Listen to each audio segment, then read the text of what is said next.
안녕하세요, 난리블루스입니다. 이번 영상에서는 또 다른 전설적인 기타 중에 하나인 깁슨 레스폴 기타를 리뷰해 보겠습니다.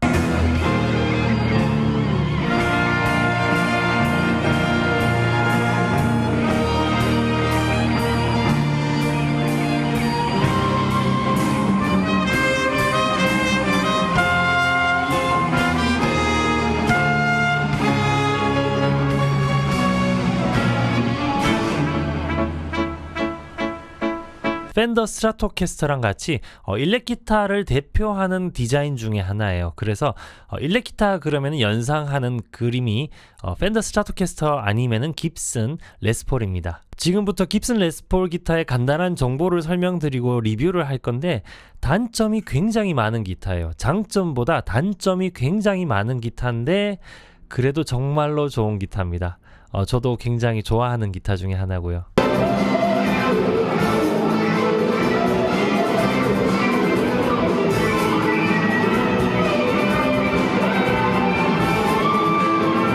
깁슨 레스폴은 레스폴이라는 기타리스트가 깁슨이랑 협력해서 같이 만들어낸 모델이에요. 그러니까 모델에다가 자기 이름을 집어넣어 버린 거죠. 그런데 재밌는 점은 깁슨 레스폴을 사용하는 걸로 유명한 기타리스트들은 대부분 다 락이나 락 블루스를 하는 사람들이에요. 게리 무어나 지미 페이지 또는 슬래시, 이런 깁슨 기타 그러면 떠오르는 유명한 기타리스트들은 전부 다 락 하는 사람들이에요.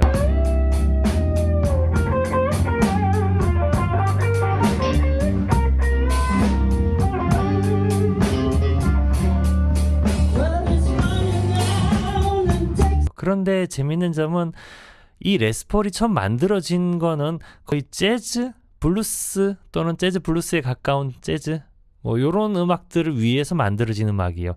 레스폴이라는 기타리스트가 연주하는 영상 보시면은 좀 블루스에 가까운 재즈예요.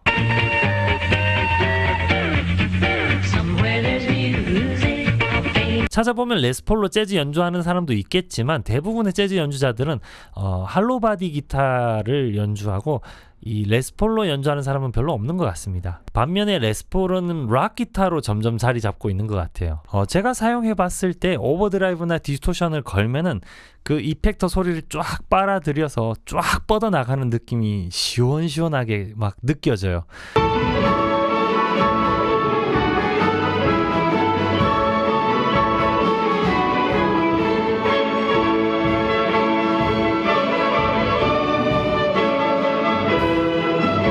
그래서 오버드라이브나 디스토션 걸고 솔로 할 때 톤이 정말 마음에 들어요. 그런데 클린 톤으로 넘어가면은 뭔가 좀 볼품이 없다라는 느낌이 들어요. 좀 따뜻한 그런 소리보다는 좀 뭔가 좀 허전한 소리가 들어요. 차라리 펜더나 다른 기타가 클린톤이 더 좋은 것 같아요. 아니면은 클린톤은 할로바디가 제일 좋은 것 같아요. 이건 제 개인적인 생각입니다. 그래서 과연 이 레스폴로 재즈는 할 수 있을까라는 생각이 들어요. 차라리 할로바디나 다른 펜더 기타를 들고 가지 재즈까지는 저한테는 좀 무리입니다. 물론 연주 잘 하시는 분들한테는 어떤 기타를 가지고 연주하시더라도 잘 하시겠죠. 일단 단점부터 쭉 설명을 드릴게요. 이건 단점이 엄청나게 많은 기타인데 그래도 좋아합니다. 단점이 엄청나게 많지만 엄청나게 좋은 기타입니다. 일단 단점부터 쭉 설명을 드릴게요. 첫 번째 단점은 엄청나게 무거워요. 기타 종류 중에서, 일렉 기타 종류 중에서 가장 무거운 기타가 아닐까라고 생각되는데 베이스 기타급이에요. 웬만한 베이스 기타 무게랑 비슷해요. 이게 굉장히 무겁습니다.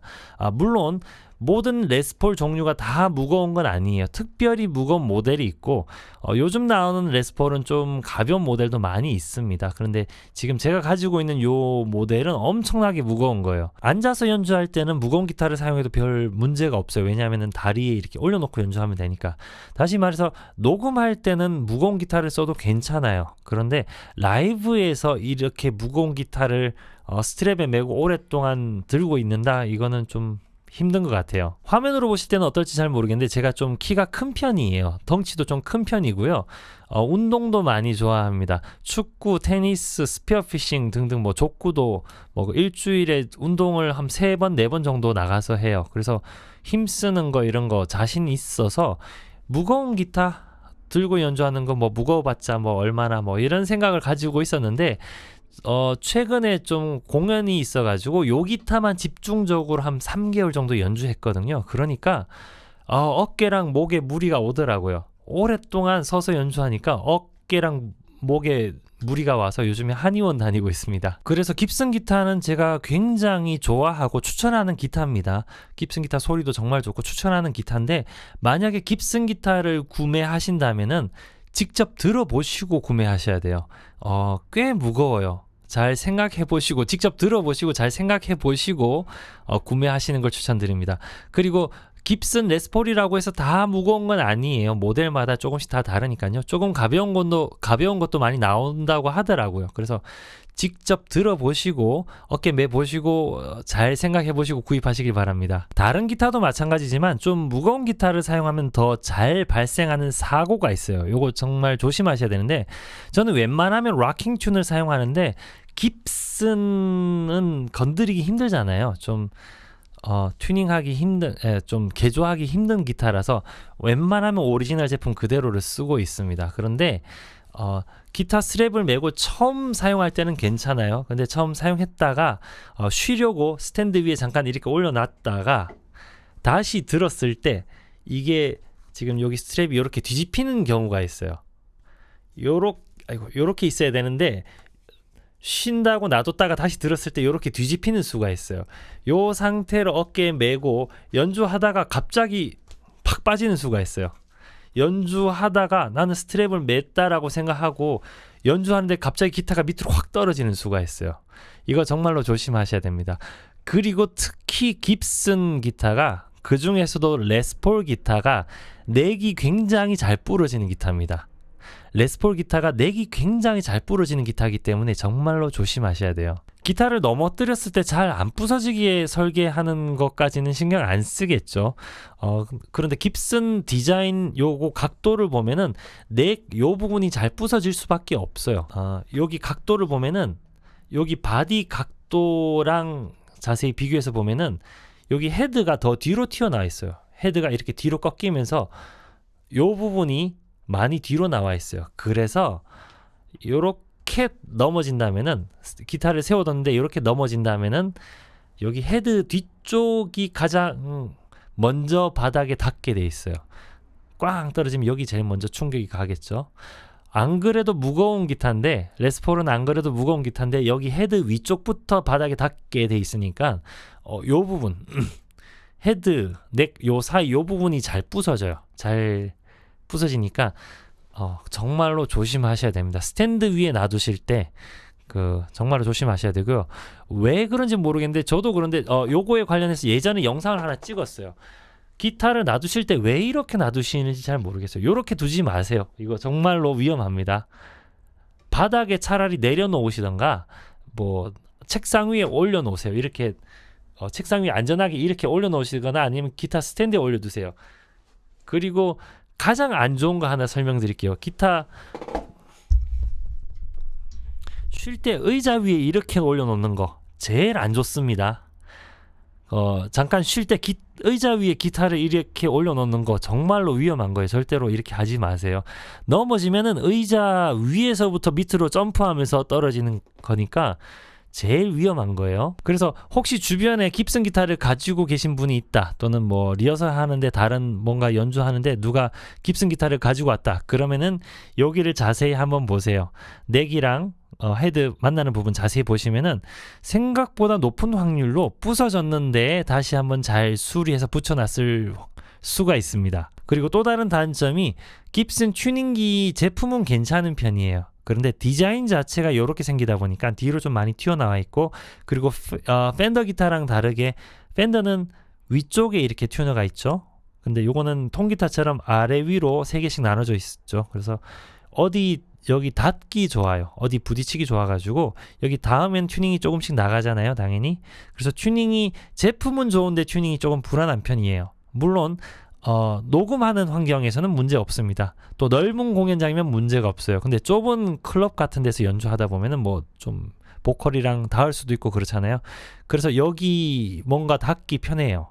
그래서 튜닝이 좀 불안정하긴 합니다. 그리고 저는 바디 쉐입에 문제가 좀 있다라고 생각하는데 요 기타만 그런지는 잘 모르겠어요. 제가 레스폴을 많이 만져본 건 아니라서 요것만 그런지는 잘 모르겠는데 요 부분이 깎여 있지가 않아요. 팬더 기타 같은 경우는 요 부분이 여기 안쪽이 이렇게 깎여 있어요. 이렇게 깎여 있어서 이렇게 기타를 안으면은 조금 편안한 느낌이 들어요. 그런데 깁슨 기타 같은 경우는 요 부분이 전혀 깎여 있지 않아 가지고 이렇게 오랫동안 메고 연주하면은 여기 갈비가 좀 아파요. 이 코너 부분에 꼭지 부분이 이렇게 갈비를 누르고 있기 때문에, 더군다나 기타가 무거운데 이거를 계속 누르고 있으니까 처음 연주할 때는 괜찮아요. 잠깐 연주하는 건 괜찮은데 몇 시간 동안 이렇게 있으면은 여기가 좀 아프더라고요. 제가 요 기타 말고는 레스폴 기타를 많이 연주해 보진 않았는데 혹시 가지고 계신 레스폴 기타 중에 여기가 좀 깎여 있어서 연주하기 부드럽다 하시는 분들은 댓글로 좀 알려주시길 부탁드립니다. 그리고 혹시 또 주변이나 가지고 계신 깁슨 기타 중에 넥이 부러졌는데 수리한 적 있는 기타라면은 또 댓글로 경험을 좀 알려주시길 부탁드립니다. 그리고 이거는 깁슨 기타의 특징인데 깁슨 기타의 장단점이기도 하죠. 픽업이 두 개가 있어요. 그런데 요 각각의 픽업에 대한 볼륨 노브랑 톤 노브가 두 개씩 있습니다. 그래서 볼륨 노브가 두 개, 톤 노브가 두 개예요. 이렇게 노브가 많다 보니까 이런저런 조합 경우의 수가 굉장히 많아요. 그래서 하나의 기타로 낼 수 있는 다양한 소리가 있어요. 좋게 이야기하면 다양한 소리 낼 수 있어서 좋은데 나쁘게 이야기하면은 좀 복잡할 수 있어요. 팬더를 쭉 오랫동안 연주해 오시다가 깁슨 기타를 사용하시면은 뭐 적응하면 다 하실 거예요. 적응하면 다 하실 수 있는데 처음에 조금 뭐지 하면서 이게 전체 볼륨인지 아니면 요 하나의 픽업 볼륨인지 뭐 그런 게 조금 헷갈릴 수가 있습니다. 그리고 픽업 셀렉터가 여기 있죠. 깁스는 픽업 셀렉터가 이쯤에 있죠. 그래서 연주하다가 이렇게 픽업 셀렉터를 컨트롤하는 게 저는 좀 귀찮더라고요.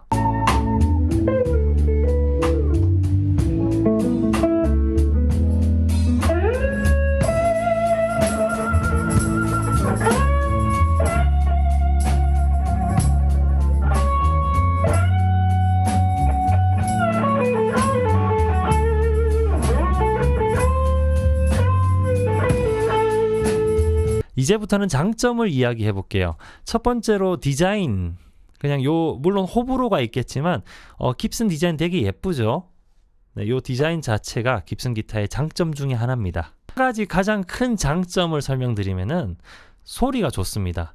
모든 단점을 커버할 수 있는 장점이에요. 악기의 가장 중요한 부분은 소리겠죠. 소리가 좋기 때문에 이 모든 단점을 커버할 수 있어요. 자, 마호가니 나무로 만들어졌기 때문에 너무 무거운데 대신에 서스틴도 굉장히 길고요. 그리고 깁슨 레스폴 특유의 묵직하고 쫙 뻗어 나가는 그런 소리가 정말로 매력이 있습니다. 팬더랑 다르게 깁스는 험버커 픽업을 주로 사용하죠. 그래서 클린톤은 솔직히 좀 마음에 안 들어요. 클린톤은 마음에 안 드는데 험버커 픽업이 소리를 잘 빨아들이잖아요. 게인이 센 편이잖아요. 다시 말해서 이펙터를 잘 먹어요. 그래서 오버드라이브, 디스토션 이런 거 걸고 특히 솔로 했을 때 쫙 뻗어나가는 그 느낌, 깁슨 레스폴 연주해 보신 분들만 이해 가실 거예요. 특히 솔로 할 때 피크를 꽉 잡고 좀 세게 치면 소리가 쫙 뻗어나갈 때 그 느낌이 있어요. 소리 정말로 좋습니다.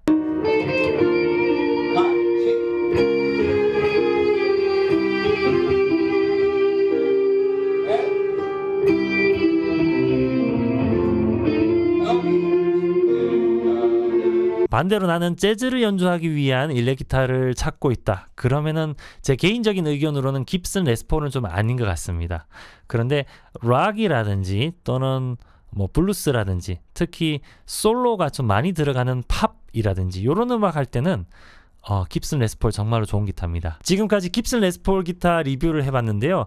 주로 단점을 더 많이 이야기한 것 같은데 그래도 정말로 좋은 기타입니다. 이 리뷰는 제 개인적인 생각이 많이 들어간 리뷰이기 때문에 혹시 저랑 반대되는 생각을 가지고 계신 분들 있다면 댓글로 알려주시고요. 또 그 의견이 잘못됐다라고 생각하진 않습니다. 지금까지 긴 영상 봐주셔서 감사하고요. 좋은 기타를 구입하셔가지고 좋은 소리로 연주하시길 바라면서 나중에 무대 위에서 만나 뵙겠습니다. 감사합니다.